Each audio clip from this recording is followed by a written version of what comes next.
নিরাপত্তা ইস্যুর কারণে এখন ক্রিকেটার বলেছেন, এবার কি কোনো কনসার্ন আছে যে কোনো ক্রিকেটার মানে নিরাপত্তা ইস্যু অ্যারেঞ্জ করেছে? না, এবার কি প্ল্যানিং এ যাবেন? না না কোনো শুনেন, নিরাপত্তাটা হচ্ছে ওদের ওদের ব্যাপার। ওরা ইনশিওর করে বলে আমরা যাই, ওরা স্টেট লেভেলের সিকিউরিটি দিয়ে থাকে।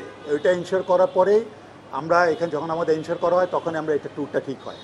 তো সুতরাং আপনারা আগে দেখেছেন নিশ্চয়ই, এশিয়া কাপেও দেখেছেন, আগে পাকিস্তানে ট্যুর করেছে বাংলাদেশ টিম, তারা যখন যে সিকিউরিটি লেভেলটা থাকে এটা স্টেট লেভেল সিকিউরিটি দিয়ে থাকে, এবং সেটা ইনশিওর করে বলেই আমরা তাদের এই ট্যুরে যেতে রাজি হই। আর আপনি ইদানিং দেখেছেন যে অনেক বাইরেরও গত 2-1 বছরের মধ্যে অনেক ইন্টারন্যাশনাল টিমও এখানে ভিজিট করেছে, এবং সবাই এই তাদের সিকিউরিটিতে তারা দে are quite happy.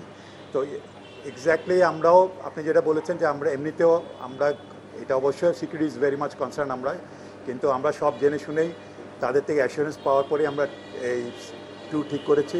At the same time আমরা গভর্নমেন্টকে বলেছি যে আমাদের ট্যুরের মধ্যে একজন করে সিকিউরিটি কনসালটেন্ট সাথে থাকার জন্য, যে সবসময় তাদের সাথে লিয়াজও করবে সিকিউরিটি। না, কোনো ক্রিকেটারের কোনো আপত্তি নেই, কেন পাবে আমি এটা শুনিনি, বা এরকম কোনো এখানে কোনো ক্রিকেটারকে এখানে যাওয়ার জন্য যে কেউ রিল্যাক্টেন্ট কিনা সেটাও না।